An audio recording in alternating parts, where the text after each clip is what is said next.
Welcome to another episode of the Wholesale Elite Podcast. I am Isham and I am here with my main man, my side dude, Tanner Santucci.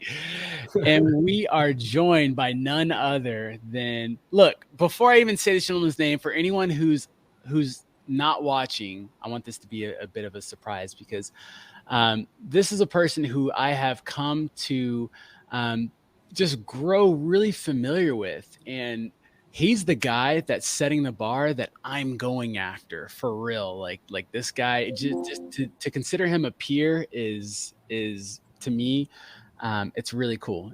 I'm in a great position in life where I can be friends with people like this. But so today on the show, we have none other than Mr. John Galan. How are you, sir? Bro, thank you for that introduction, man. That was beautiful. I appreciate you guys having me on here. So thank you for asking me to come on. This is an honor. For any of you living under a rock and you don't know John Galan, John's crushing it in wholesaling. He's got a phenomenal story and I can't wait to dig into it a little more. But more specifically, on our podcast, we like to go mindset, man. So we're not going to talk about a lot of strategies and things on, how to do wholesaling because there's plenty of that kind of stuff out there. We want to get to the nuts and bolts, the most important stuff, to me, in my opinion, which is, what's in between your ears. And so before we dive too deep into the mindset, John, could you give us a little bit of, origin story? Tell us a little bit about yourself. Yeah. So my name's John Galan, as Isham said. I'm originally from Staten Island, and now I live in Manhattan, and I'm wholesaling virtually in the Tampa Bay market.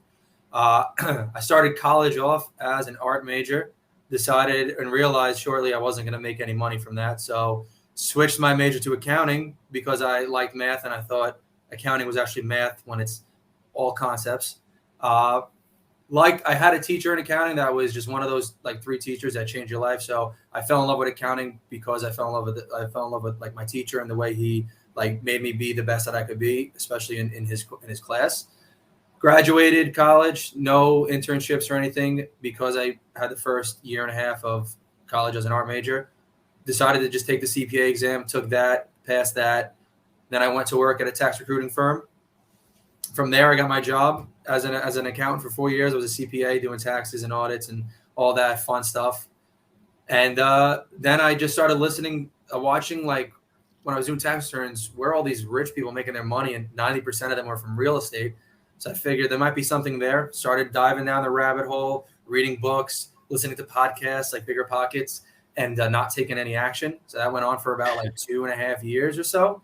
Until I eventually ran into a Pace Morby podcast on Bigger Pockets, went down Pace Morby's rabbit hole, joined his free Facebook group. And then the day after, they posted Jamil Damji's Secret Agent Challenge 1.0. I have no idea who Jamil was. I had no idea what Astro was. I was like, let me just listen to it. Let me be an action taker and start listening to stuff some more. So I listened to it, and they had like the sweepstakes to join and fly down to Arizona to meet Ryan Zolan, Pace Morby, Jamil Damji. So I was like, let me join the sweepstakes. I'm gonna get chosen. Next thing I know, I'm on the call with Astro, and they're asking me how I want to pay for the course. I'm like, what do you mean? I thought this was a sweepstakes to get flown out to Arizona, but there was something in me that was like, kind of like telling me like, take the course, go into the course, like deep down, like intuition and like my gut was telling me, dude, you want to do that. Like, when like your whole life kind of flashes before your eyes just in like a split second. And my brain went down like, how the hell did I get here? And I thought back how I switched and everything I just told you, from art to all the way to getting my job to the podcast, all that. I figured, how did I get from here to there? And I was like, this is not a coincidence, because everything that happened in my life literally brought me to this point of me making this decision. And I was like, I got to do this. So I said, you guys take payment plans? And they said, yep. So I joined Astro. I joined Astro end of December of 2021. My first time I actually took action was January 24th of 22. And got my first deal done at the end of tax season. I said I wanted to get it done during tax season, and I got it done on April 15th. And then Jamil shaved my beard on stage at Clever Summit. I heard a lot about this beard shaving thing. Yeah. So how did that happen? What was the deal there? On a Tuesday call, I said, hey, man, I'm not shaving my beard till I get my first deal done.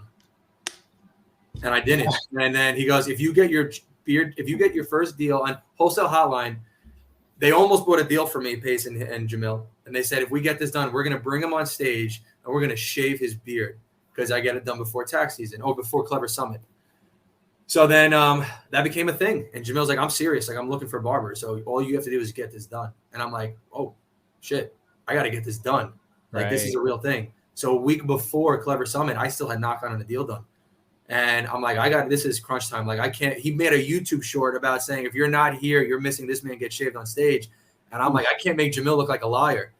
It's already all over the internet.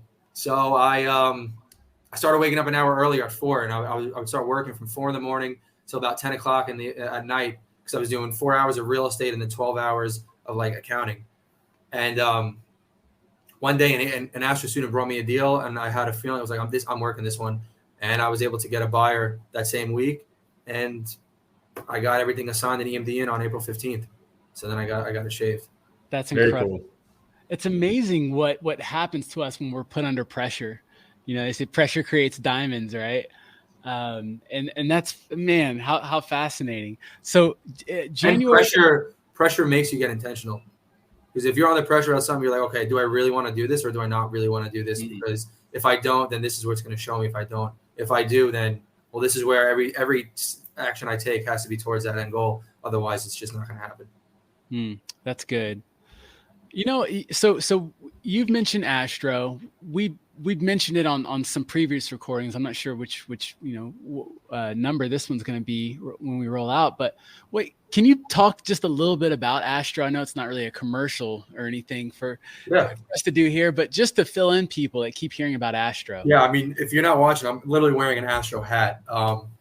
Astro Flipping is Jamil Damji's mentorship. It teaches you how to wholesale, how to micro flip, which is just being the middleman of two other wholesalers. And it literally just teaches you how to wholesale from like a very basic level to even an advanced level, like if you go to the mastermind. That's all it is. And I know a lot of people are like, oh, I'm never going to join a mentorship. And I was one of those people.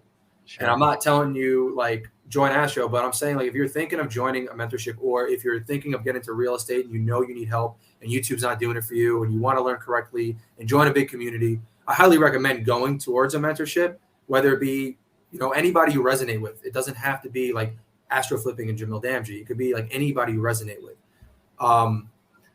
Because like you look at it like this, you're making an investment in yourself, right? Like, yeah, it wasn't like super cheap, but neither was it CPA materials. Like I paid $7,000 for CPA materials and I only had them for 18 months. Once I passed my test, I was it. I've also had access to them.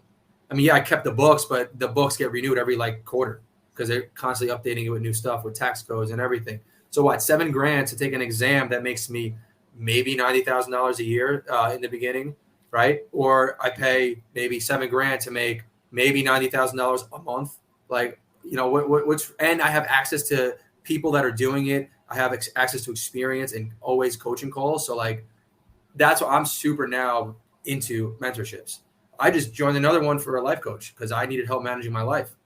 So I just joined Tanya Oliver's Ultimate Achievers Academy because I needed to know how to structure my day because I was literally in a fog every single day because I was working so hard.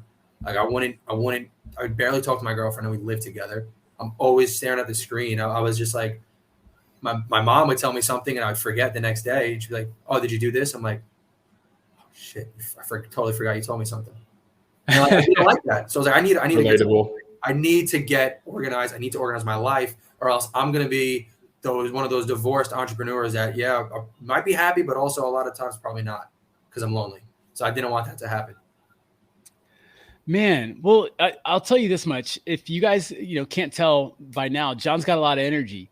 And I'm curious to know, you were a CPA at one time. Yeah. When I think of CPAs, I think of just these kind of boring, nerdy guys. Were you always this I don't want to say aggressive, but you know what I mean? Like, were you always this much of a hard charger? Yes. I mean, you might say aggressive. When I was a kid, you'd call it annoying. So I was always like high energy, like always moving. I mean, even during tax season when I'm there, I'm singing like Dominic the Donkey in the back of the office and like I sometimes I couldn't stop talking and I'd be like, man, I can't sit here anymore. And I didn't even have a standing desk there, so I had to go take a walk and I'd walk up and down the building. Like literally, I'd walk 17 flights just to like move. So like I always like I liked talking to people. I liked just not literally sitting on a desk and just punching in numbers. Absolutely. So I quickly realized accounting was not for me.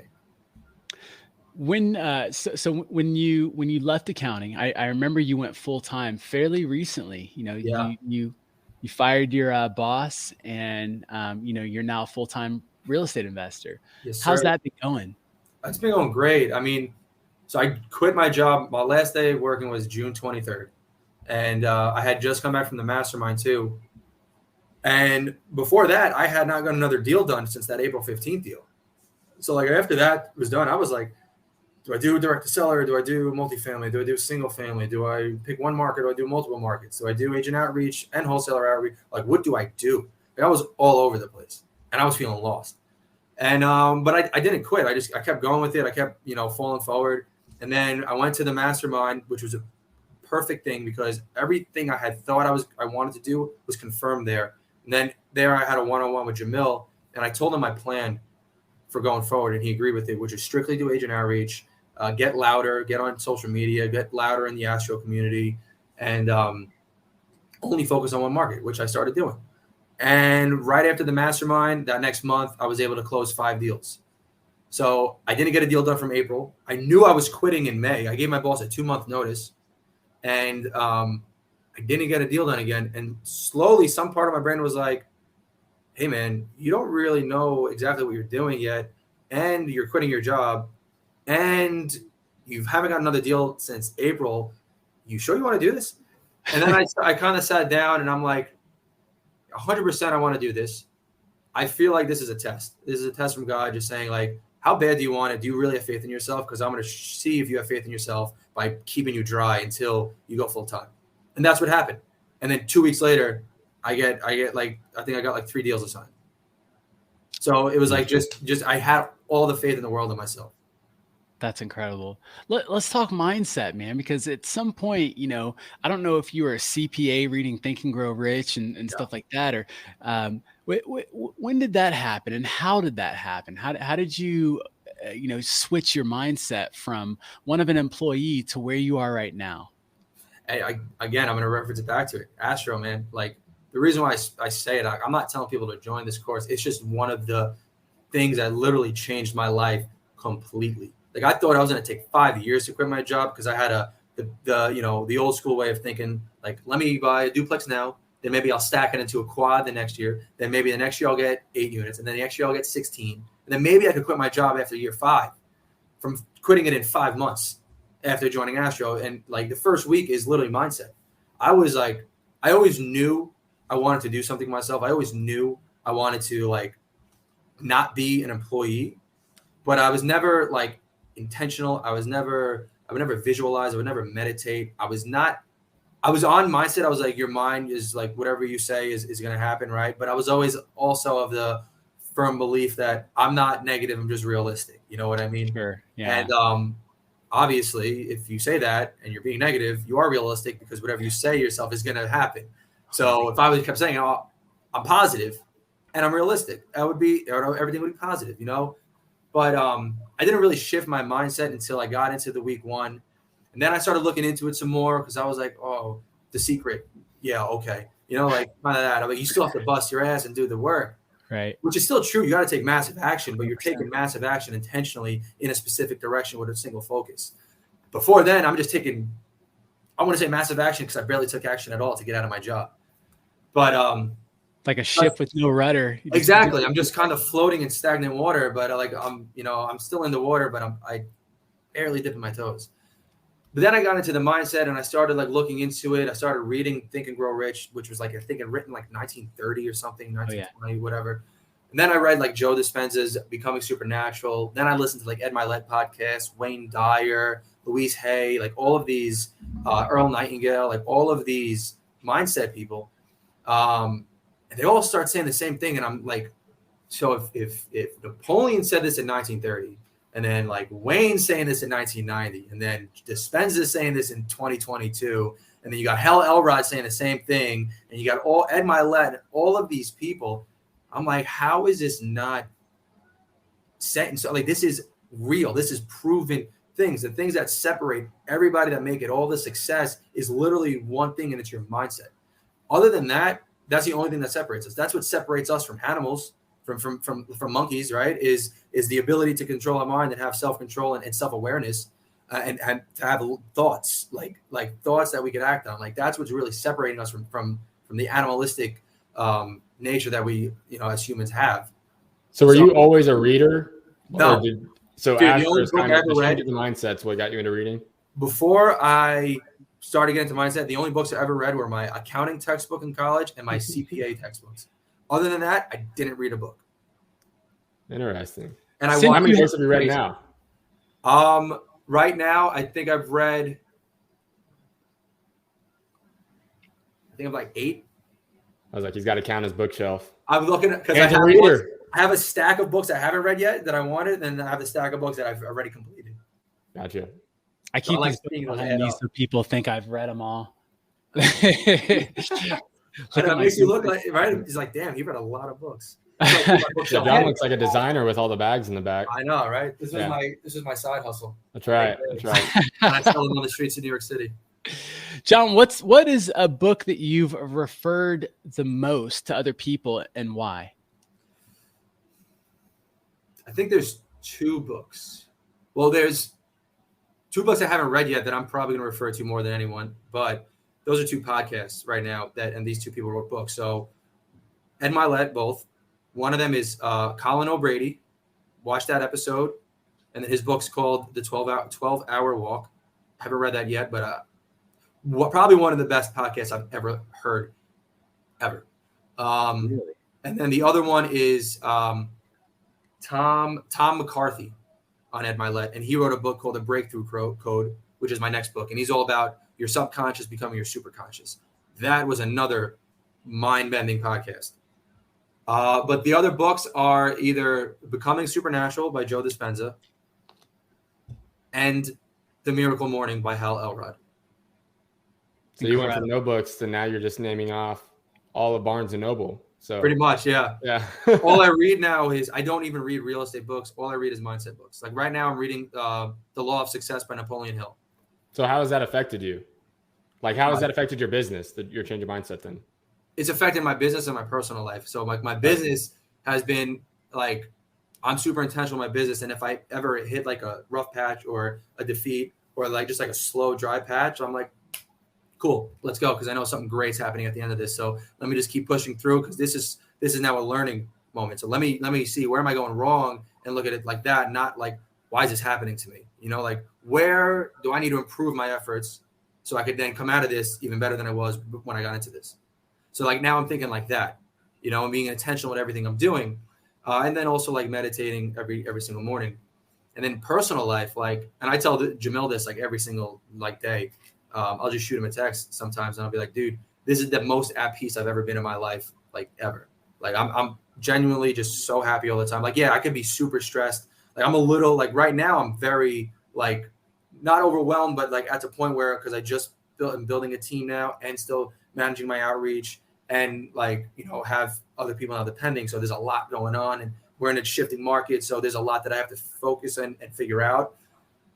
And if it wasn't for the mindset that I've accumulated over these past few months, like I would have been burnt out. I probably would have quit by now. So what form of meditation do you do? So I usually, on a perfect day, I'll wake up in the morning. I wake up at 4 a.m. I'll do some like breathing exercises. Then I'll journal. And then I will do, my first meditation in the morning is I'll just keep my hand over my heart and like I'll feel like my heart beating, and then I'll just like visualize my heart beating and feel the space around my heart. So and then I feel like myself breathing through my heart, not through my lungs. And then I just focus on something. Like I usually focus on like my grandma, because she's like the last grandparent I have and like, means the world to me. So I'll just visualize myself just like hanging out with her, giving her a hug, taking a walk with her, just hanging out and just like feel that immense love that I have. And then it just like, I feel my heart swell up, and then I just like release it. And then I start visualizing on what do I want to accomplish right now? Maybe I don't visualize super long-term. Maybe there's something I want to accomplish in the next 90 days. And I just visualize that happening, and also visualize the process of me going through those 90 days and it actually happening and feeling what it would feel like. So I do that in the morning. So what are some things that you journaled in? So journal, I'll go like, I'll talk about what I did yesterday sometimes, or if I'm feeling a certain way, like, hey, I'm really struggling with this, and that, or this happened yesterday, it was a great day, or I just canceled this contract, this is why. So I'll just journal whatever on my mind, or sometimes I'll do like little exercises. Like 2 days ago, I just did the 7 levels of why, and I mean that took me like an hour. Like that was a lot more difficult than I thought it was going to be, because you got to really dig deep and like.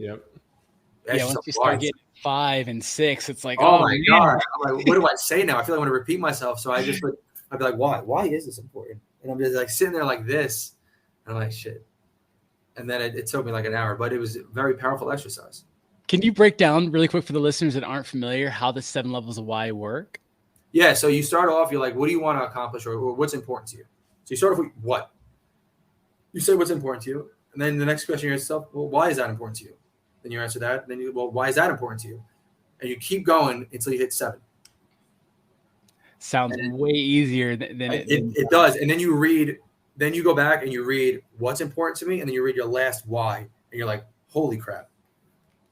I didn't know about that last part. That's new to me.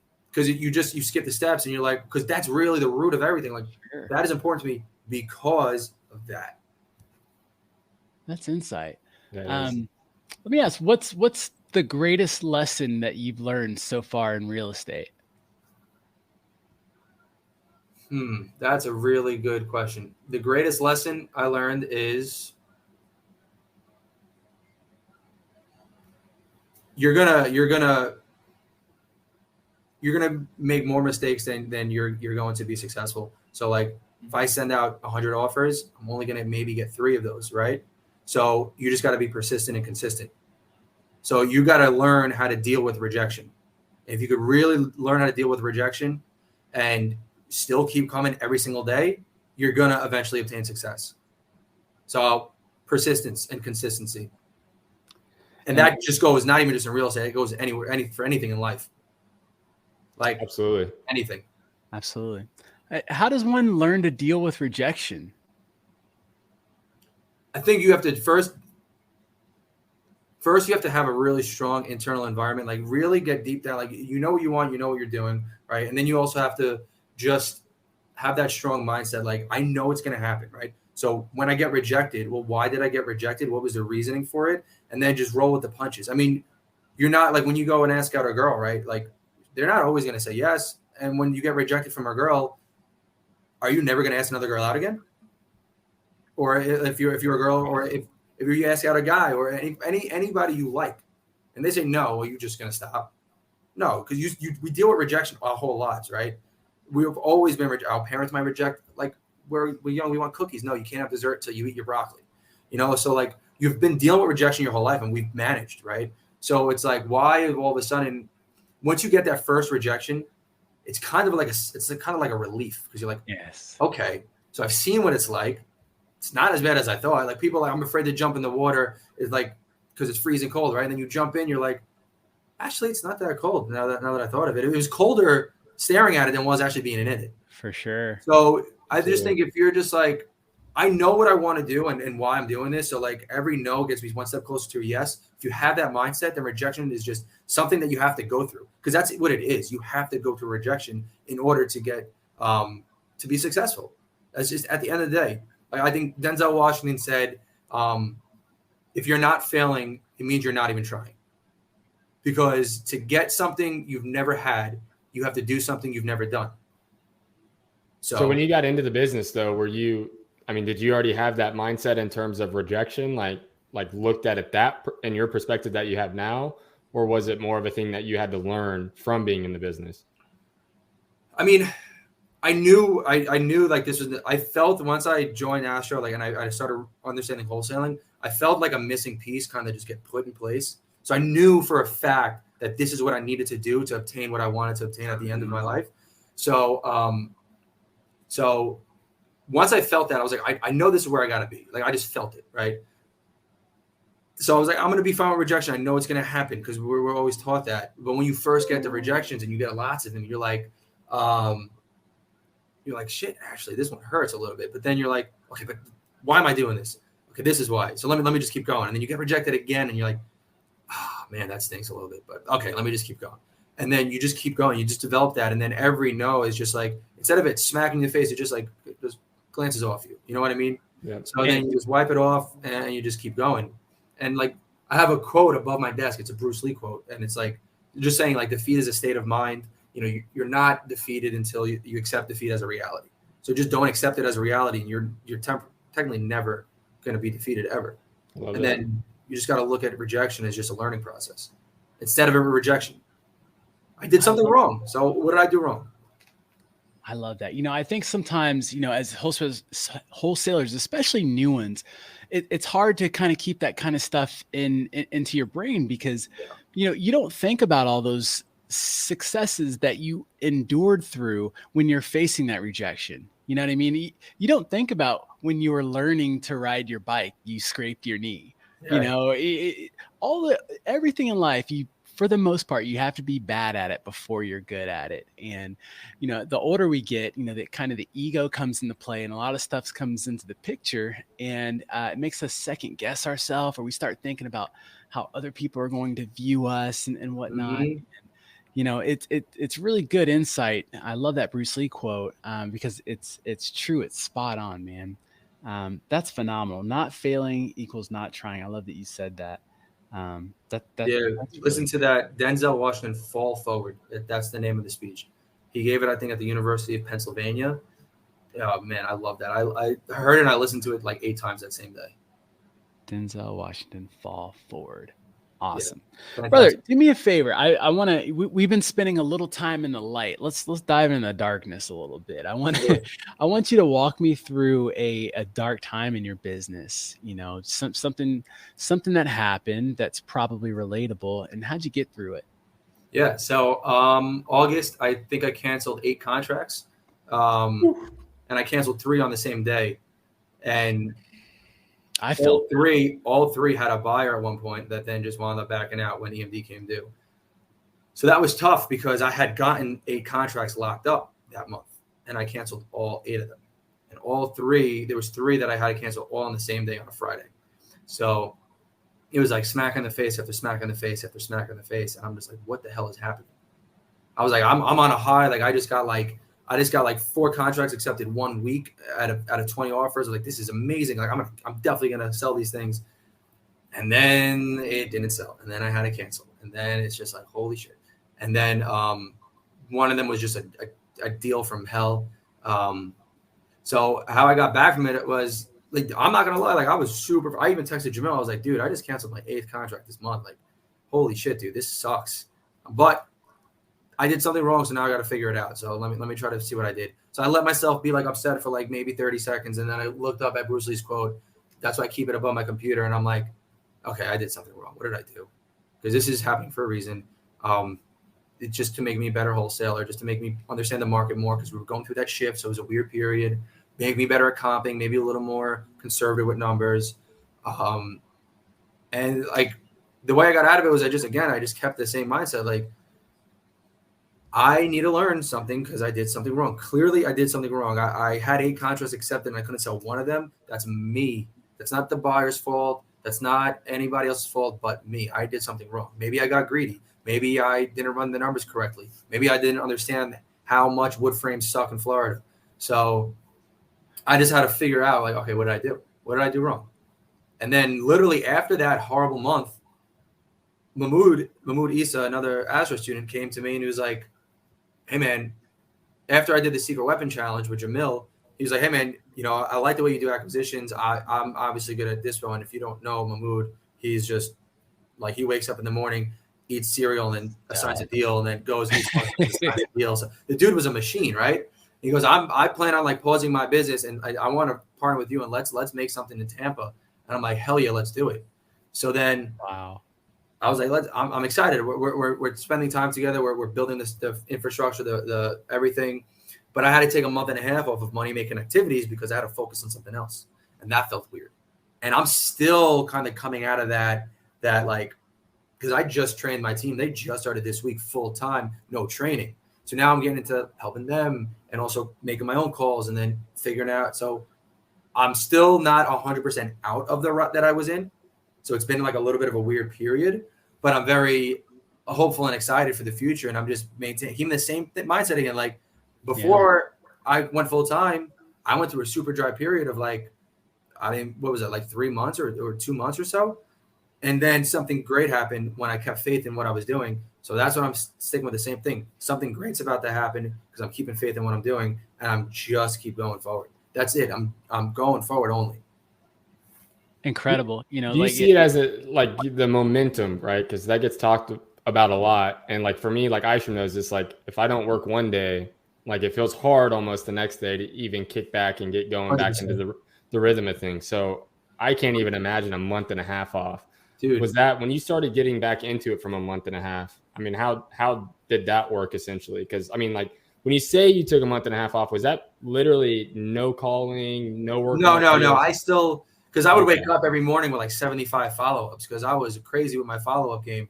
And I would do them, and I would try to do them all before, like, because then me and Mahmoud would be on like 11 o'clock. We'd be on a Zoom, and we'd start hammering away, like building the systems, building the workflow and everything, getting everything set up for the team, and making sure all of our, T's were crossed and I's dotted. So when they started, we look very organized and we're good to go. And we have everything,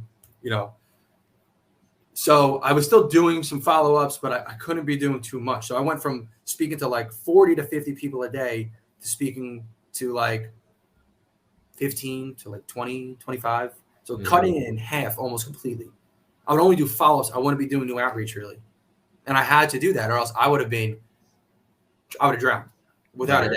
I would have drowned. So as much as it hurt me, I had to do it. And now I'm getting back into like follow-ups and agent outreach again and calling. And I mean, there are days I wake up, I'm like, oh shit, it's 9 o'clock. I'm like, I kind of don't want to do it, but no, I need to do it. And I'll just come here and I'll just turn out calls, but then, also helping my team still. So still in the middle of a training process, but eventually once they're good to go, I could just start just hammering away at the phones like I like to do.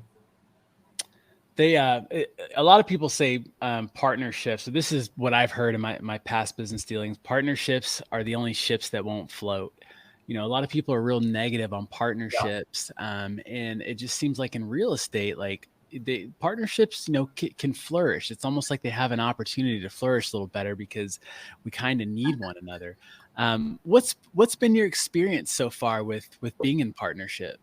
I mean, it's been awesome, dude, because I don't have to worry about talking to buyers or selling deals. Like as soon as it gets locked up, I throw it on the Trello board, and then Mahmoud and Dispo takes it and they just run with it. And if they have questions, they ask me. So yeah, I mean, you're not getting like 100% of the deal. You might be getting, with everybody out, like we might be getting 35% each of the deal, but I'd rather 35% of a watermelon than 100% of a grape. And that's not my quote. That's Tim Bratz. If you don't know him, if you like Tim Bratz, I've been quoting that for months now. I had no clue who it came from. Yeah, that's Tim Bratz. At least, I mean, I've only heard it from him on his videos, and I was like, that's what he talks about when he talks about like partnering up with people. And it's so true because I could do so much more with Mahmoud and a team than I could by myself. And also, not only that, let's say it's my birthday or my girlfriend, not my birthday. I want to take off my birthday. Let's say it's my girlfriend's birthday, right? Or my mom's or my grandma's. And I'm like, hey guys, I'm not going to be able to work today. It doesn't stop. It still goes. It's a machine at that point. Right. So I might get a deal assigned when I don't even work. So that's another thing. Like you're going to give yourself, you're going to get your freedom back. Like I'm trading equity in a deal for time. I'd make that trade every single day. Absolutely. So dude, I mean, you're moving now, you've got good momentum, even though, you're building the momentum back up, but it's not going to take obviously long. And then whenever you get to the space where things are jiving, you're going to be way, faster than where you were before. Would you like, let me ask it this way. Do you have any specific goals in the near future that you're trying to achieve? Near future, like what, like 90 days, a year? Yeah, let's say in the next year. In the next year, I have my 2 acts. I still have their W-2. I plan to have them quit their jobs by making enough money for them to quit their jobs. In the next year, we plan to have the business make a little over $1 million gross sales. We plan to get 500,000 in the next 90 days. That's our goal. Our 90-day goal is 500 grand in assignment fees gross, and both of our acts quitting their W-2 jobs. That's awesome. That's the 90-day goal. And then at the year mark, I want the company to be a machine to where I wake up one day and I'm like, hey guys, I'm going to go walk for 12 hours. And if you watch that podcast, you'll see what I'm talking about. Okay. Go walk for 12 hours. My phone's not going to be on me or anything. Crush it. I'll talk to you guys tomorrow. And then 2 deals get assigned as I'm walking out of nature by myself. So that's the goal. I want in a year us to have crossed $1 million mark, have both of our acts quit their W-2 jobs, and then just have my wholesale business be almost passive at that point. What's life look like for you in 5 years? 5 years, I've retired my parents completely. They don't have to work anymore. I bought them a house on the beach. I own a little over around 2,000 units. And 5 years, I've come up to around $250 million net worth. It's incredible. It's awesome. Aggressive goals, but listen, you shoot for the stars, you land on the moon, right? Right. So I'm shooting for the end of the galaxy. Why not? 100%. I love hearing other people's goals that make me uncomfortable. I love that. I mean, listen, when you tell people like when somebody's like, hey, I'm going to be a billionaire, right? They're like, okay, sure you are, right? He did it, right? He becomes a billionaire. Grant Cardone, he's on his way to a billionaire if he's not already. He didn't come from a family like a billionaire. You know what I mean? Like when he says it, how many people believed him? Only one person's got to believe you, and it's yourself. So if you firmly believe it and you just hold true to that and feel like it's happening, it's going to happen. Like a lot of things that have happening in my life recently, I've felt already. Like when I spoke at the mastermind a couple of weeks ago, before Jamil asked me to speak on it, I was in my kitchen every morning making myself like avocado toast or oatmeal, and I was speaking at the mastermind to myself, talking in the kitchen to myself.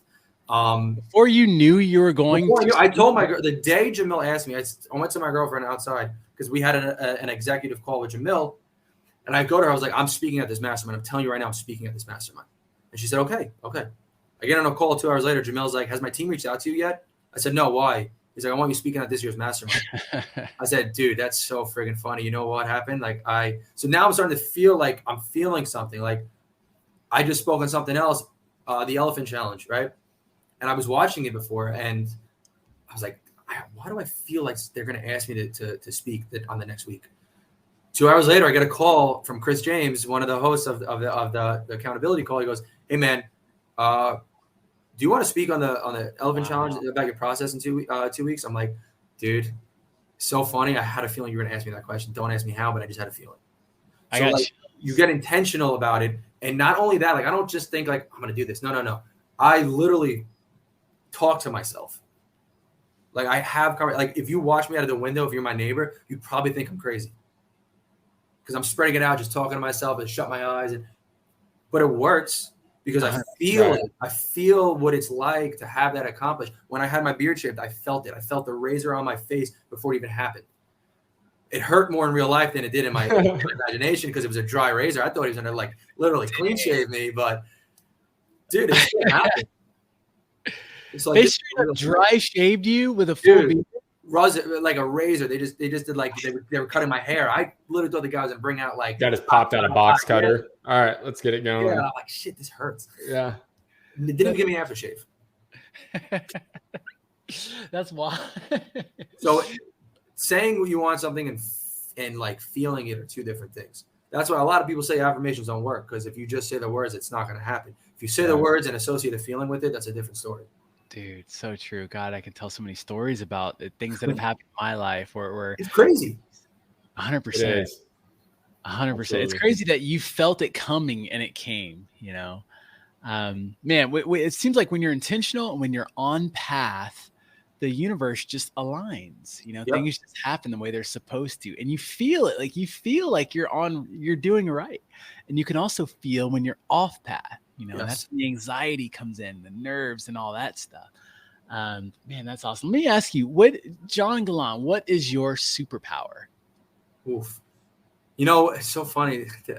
Another thing, dude, we literally were talking about this at the Airbnb and the mastermind. People were talking about their superpowers. And I was like, I don't even know what my superpower is. Like, I know when you know, right? Like, I don't know really what my superpower is. What I think it is just, I think I pick things up really quickly, and then I'm able to explain it to people very easily and have people understand things that maybe took them a while longer. So I think I'm really good at teaching people, or I think that's it. To be honest with you, I haven't really figured it out. Yeah, I haven't really figured it out. I mean, just from my observation of you, you're 100% a giver. Like, you really, really are a giver on another level where most people would make excuses. You make it happen. Like where most people say like, no, I can't call you now. I'm too busy. You'll answer your phone. I try, because I know there are going to be people listening to this like, oh, he hasn't answered my phone yet. Like, I still got like 200 messages I got to go through on text messages alone. I try when I'm not super overwhelmed with, like, when you're on an airplane, right? You have to put your mask on first before you help the person next to you. When my mask is on, I'll answer my phone all the time. But when my mask is dangling off and I'm trying to pull it tighter, I can't answer my phone right now. And right now, just on where I'm at, building everything up, my mask isn't fully on yet. So when people call, hey, you got time for a 5-minute conversation, I might not answer that text message for 5 days later when I like, shit, I forgot to answer that guy. Yep. But when I'm in person or if we're on a call together, it's a different story. You have my full attention. So, I love helping people. I mean, my main goal is my purpose. I believe my purpose in life is to change the poverty line in the world. And the way I'm going to do that is by teaching financial literacy to underprivileged neighborhoods, building schools there, and having those schools reinvest into those communities. And eventually, the stat I care about is not crime went down, drugs went down, all this stuff. It's 90%, 95% of the residents of that community that were there before my school came to that community are still residents of the community now that is flourishing. So like, that's what I want to do, and teach them mindset, teach them real estate, teach them all this stuff. And I just have a huge vision and a goal. And that's why I don't ever quit, because if I quit on myself, it's not myself. I'm quitting on all the thousands or hundreds, thousands or millions of lives that I plan on changing by me accomplishing my goal. And one of my 7 levels of why was like, why do I want to do this? Is to show people like money's made up, society's made up. Like, this is all made up shit. You realize that, right? Like, the world we live in is literally made up by us over the years, right? 100%. What is money but paper? Like, why are we suffering? And why is there like a division of like comfortability and like in life, because we don't have this green paper, right? It's just made up shit. Everything is. So like, when I need to accomplish everything I want to accomplish at such a high level to be able to show other people, like, you could literally do whatever you want. Like, we're living in a made up world. Don't limit yourself for no reason. So then eventually everybody could achieve what they want, because everybody got a purpose on this planet, right? And if everybody knew what their purpose was, the planet would be heaven. It would be heaven, because we would all be doing something we're supposed to do to better this earth, right? But 99% of people don't know they have a purpose, don't care to find out they have a purpose, or don't think they could obtain their purpose. That's why only certain people are changing the world, and that's why certain things or shifts are happening. But if everybody figured out what their purpose on this planet was, we would literally be living in bliss and peace. So my goal is to show people, find your purpose, accomplish your purpose, just like I did. It's possible, and this is how you do it. What is your purpose? My purpose is to literally, like, all those neighborhoods that are like impoverished and underprivileged, where once they get gentrified, like, everybody gets forced out of their apartments and where they've been living their whole lives, right? I'm trying to eliminate. I want to literally teach those communities only, because everybody else has the opportunities and has the chances in life to accomplish what they want, right? Or at least have an idea or get a good paying job without struggling so much. So I want to try to eliminate that struggle over there, and literally, like I said, rebuild the communities without gentrifying it and forcing people out of their places, and teaching them how to, if they want to do a business, all right, cool, I'll invest in your business. Let's go. Bring it to me. Bring it to my school. Teach them the literacy, because you don't know about taxes and stuff until you're in it, right? You don't know about anything really that you're supposed to benefit you, except like, do I care about the Canterbury Tales now? No, but I learned it in high school, but I didn't learn how to balance a checkbook. So I'm teaching everything from mindset, which is the most important thing in the world, to financial literacy, and to just don't give up on your purpose or your dreams. And I want to create 10,000 millionaires from these underprivileged neighborhoods, so it could have the trickle effect, so that they could go ahead and not me personally changing the poverty line in the world, but me being the kind of the like the starter that gives it the push, and then everybody else it spider effects, like spider web, and then it just changes. Because there's enough money in the world for everybody to be rich, to everybody to be millionaires. Money again is made up, dude. You know what I mean? Like, we're supposed to be divine beings created from God, just like living like heaven should be a place on earth, but it's not. Right. It's too much division, too much hatred. So what I want to do is I want the world to be a happier, more abundant, prosperous place than it was when I came in here, when I leave it. And anybody could change the world. Anybody could be somebody that does something. It's just, it might be super, like, people listening to this might be like, this dude's full of himself. Like, this is too big of a bill to, like, no, man, it's not. I'm telling you right now, it's not. Nobody's really been like, people have, but like, you have to be super into it. You know what I mean? Like, firmly believe you're going to do it. I feel it all the time. Like, I shut my eyes and I envision it, the change that I could make, that I plan on making. And it's not to be loaded. It's not to be like, oh, well, I'm a billionaire now because I've done all this stuff. No. It's so I want to see the relief on people's faces when they realize they don't have to stay in the struggle anymore. You know? So as you can tell, I'm passionate about it. Yeah. I want to dig a little bit deeper on that, man. Where do you think that purpose comes from? I think it just comes from wanting to, you know what it is? I don't know. God. It's your purpose. You're here for a reason, right? So there's a reason we're here. I don't choose that reason. It was given to me, but I have to dig deep inside and be like, get really introspective to understand what my purpose is. And I think I just realized what it was. So that's my purpose and that's my path. And I know what my purpose is. Now I got to find the yellow brick road to get me there. And I found it through real estate. That's incredible, man. Tanner and I were just talking the other day, and we were saying, you know, what's funny is, out of all the things that we've done in life, looking back, this is the only thing that, it's not that quitting isn't an option. It's not even there. Like, it's not, you know what I mean? Like, it really isn't an option. Doubt. It's not that it's an option that I don't want to pick. It really isn't. It doesn't exist. Right. It's like people like, you're like, oh, that sucks. Oh man, why don't you just go get a job? What, dude? I'd rather get kicked in the nuts a million times from real estate than, you know, putting on golden handcuffs again. Yep. Yeah, there's no quit, and that's what we were talking about. It's like, it doesn't feel like there's even like it's not even in reality, like in this business, and it just stems a lot, like you said, from the mindset and the growth, and that, like, your yellow brick road. Like, me and Isham, like, one of the first conversations we had when we first met was that we both don't look at real estate as like the end goal. We just look at real estate as use real estate as an opportunity to be able to do exactly what you're talking about, providing, you know, giving back to the community and using that money to allocate, you know, a way for better life in your community in a way. And now, whether, like, the last episode we did, you know, the guest wanted to give him like a certain amount of money to, like, preserve the ocean. Right. And so there's got to be like a why, essentially. And so, like, your why is, again, giving, you know, making the money not to keep. Obviously the money to keep's great, but, you know, to give back. And so that's extremely important for people to understand. Like, that's your why, and that's what keeps pushing you, and that's what keeps driving you, and that's why you're gonna be successful. And so when you say, I'm gonna make 250 million, or my net worth is gonna be 250 million, to you that doesn't sound crazy, and that's all that matters.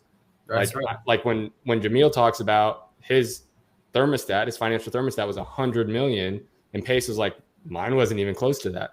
But Jamil, when Brent asked him about it, Jamil broke it down and said, that's just what I believe my value is in the world.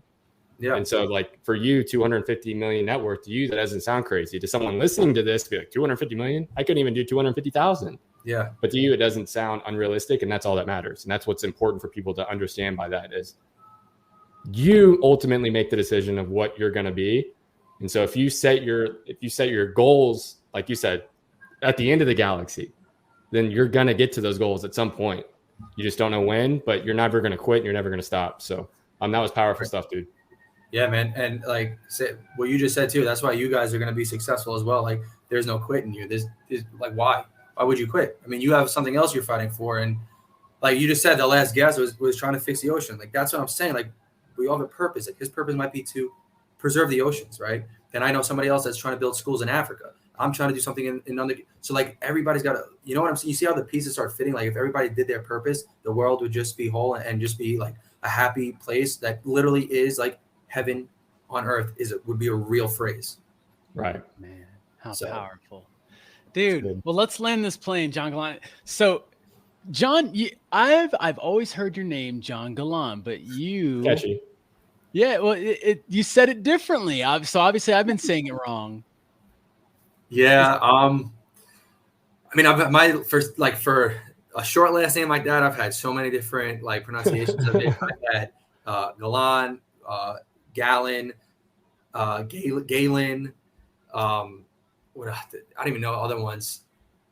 Somebody really butchered it. I totally forgot, but it's Galan. Galan. John Galan, yeah. Okay. It's funny. But Galan, wait, what'd you say? Did you say Galan? John Galan. See, I can't even keep up with them anymore. John Galan, yeah. Galan and Galan, those are the two. Those are acceptable ones. When somebody calls me Galan, or I don't even know where Galen comes from, to be honest with you. I don't know. There's no Y in my last name, so I don't know where Galen comes from. it happens. But yeah, Galan or I was always in college, and the teacher would be like, John Galan. I'm like, it's Galan. I would say that every class. At least your first name's John. You don't have to live life with a name like that. So when I introduce myself to agents, I'm like, hey, this is John Galan, because I can't say John. There's so many damn Johns in the world, you know. So it's like, at least you have a unique name. That is very true. They're going to meet on the phone. You know what I mean? This is Isham. Oh, I know who you are, man. I haven't spoken to another Isham yet. Right.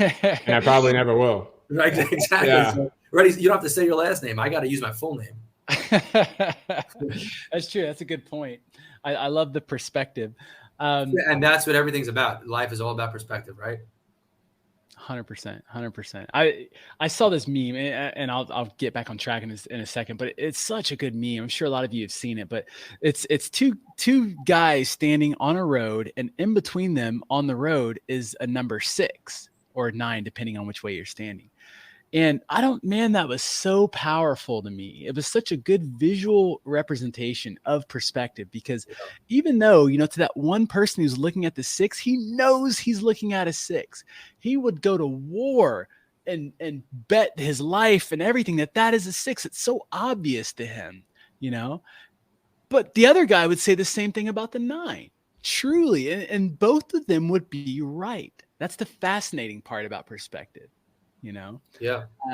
But if you just take a second, were you about to say it? Oh, please. No, you finish it. Yeah. If you just will take the time to walk and get the other person's perspective, your whole paradigm will shift. And now you see, I see what you see. But a lot of us, it's challenging. We just want our perspective. We want to be right, and so anyways. 100%, man.